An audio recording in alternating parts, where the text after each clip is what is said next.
चलो, हम लोग एक्टिव पैसिव पढ़ रहे थे।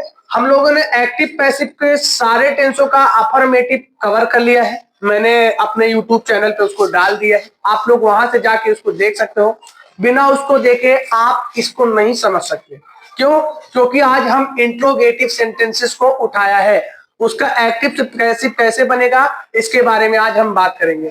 तो इसके लिए आप पहले जाइए मेरे YouTube चैनल पे, और मेरा अफर्मेटिव का सारा टेंस का 8 का बनता है, 8 का मैंने पैसिव वाइब बनाने का रूल किया है। ठीक है, आज हम लोग इंट्रोगेटिव सेंटेंस, हम लोग को पहले से पता है कि 2 टाइप का होता है। एक सेंटेंस ऐसा होता है जिसका जवाब हम यस या नो में नहीं दे सकते, एक ऐसा होता है जिसका जवाब हम यस या नो में दे सकते हैं।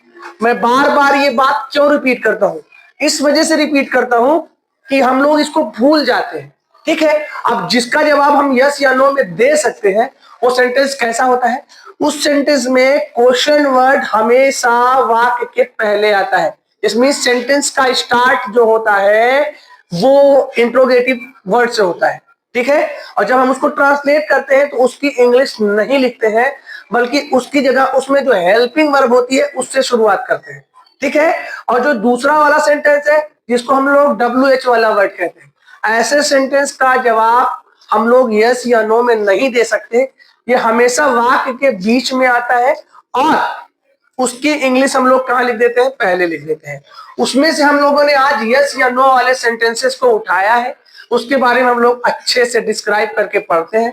अगर आपको फिर भी कोई प्रॉब्लम होगी तो आप YouTube चैनल पे जाइएगा, कमेंट बॉक्स में मैसेज करिएगा, मैं उसको आपके डाउट को क्लियर करने की कोशिश करूंगा। ठीक है, चलिए हम लोग जो बोर्ड पे लिखा है उस पर बात करते हैं। ठीक है, हम लोगों ने कैसा सेंटेंस उठाया है? इंट्रोगेटिव का यस या नो वाला सेंटेंस उठाया है। ठीक है, अब चलिए, ये आपका जितने भी टेंस है, present indefinite, present continuous, present perfect, past indefinite, past continuous, past perfect, future indefinite और future perfect continuous, future continuous और फ्यूचर परफेक्ट कॉन्टिन्यूअस का नहीं बनता।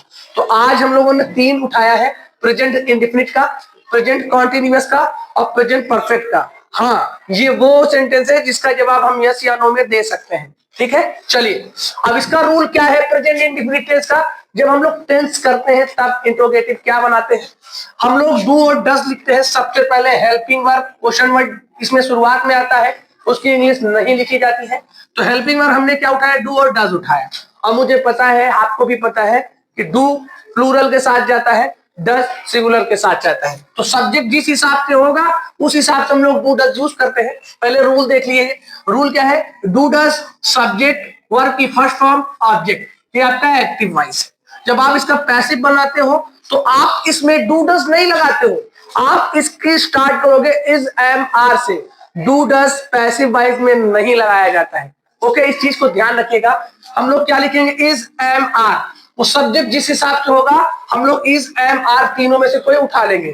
फिर हम लोग क्या करते हैं? वही रूल, सब्जेक्ट का ऑब्जेक्ट, ऑब्जेक्ट का सब्जेक्ट, ऑब्जेक्ट लाया, वर्ब की थर्ड फॉर्म जो हर पैसिव वॉइस में होता है, फिर बाई, फिर agent, agent means subject. Okay, इसका हमने एक सेंटेंस उठाया है, इसको आप लोग देखिए तो आपको ये रूल समझ में आ जाएगा।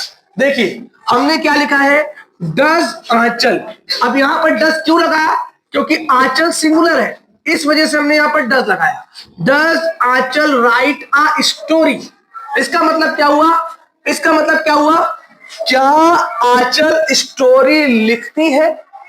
आप इसका जवाब यस या नो में दे सकते हो, यस या नो आप दे सकते हो। ठीक है, अब इसका पैसिव बनाने का रूल क्या है? डू और डज को आप हटाते हो, इसकी जगह क्या यूज करते हो? Is am are. अब ये इज यूज होगा, एम यूज होगा या आर यूज होगा, ये डिसाइड करेगा आपका ये ऑब्जेक्ट जो सब्जेक्ट की जगह काम करेगा। हमने क्या लिखा? आ स्टोरी। आ स्टोरी लिखा, ये सिंगुलर है तो हमने यहां क्या लगा लिया? इज। फिर वर्ब की थर्ड फॉर्म, फिर बाई, फिर आपका सब्जेक्ट उठ के ऑब्जेक्ट बन के चला जाएगा आंचल। समझ में आया आप लोगों को? ठीक है, चलिए अब प्रेजेंट कॉन्टिन्यूअस टेंस का रूल देख लेते हैं। उसमें क्या होता है? इंट्रोगेटिव में इज एम आर लगाते हैं, सब्जेक्ट लिखते हैं, वर्ब की फर्स्ट फॉर्म लगाते हैं, आईएनजी लगाते हैं, ऑब्जेक्ट लिखते हैं। ये आपका एक्टिव वॉइस है। अब देखिए इसका पैसिव वॉइस बनाने का क्या रूल है? इसमें इज एम आर ही लगेगा, इसमें इज एम आर ही लगेगा।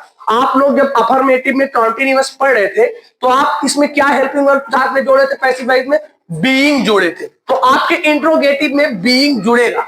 चलिए, क्या is am are object being verb की थर्ड फॉर्म बाई एजेंट। मैं ये बात फिर कह रहा हूं कि पैसिव वॉइस में वर्ब की थर्ड फॉर्म ही यूज होती है। मैं बार बार इस बात को क्यों दोहराता हूं, क्योंकि यहीं पर हम लोगों से गलती होती है। गलती ना हो तो उस चीज को बार बार आप दोहराइए। चलिए, अब इसका सेंटेंस मैंने उठाया है, क्या am I writing a poem. आई था तो एम लगा, आई के साथ हमेशा एम लगता है, कॉन्टिन्यूअस है आईएनजी लगा है।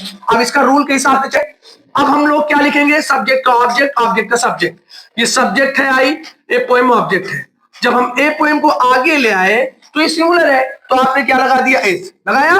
फिर उसके बाद बीइंग लगाते हैं, वर्ब की थर्ड फॉर्म लिखते हैं, बाई लगाते हैं और सब्जेक्ट लिखते हैं।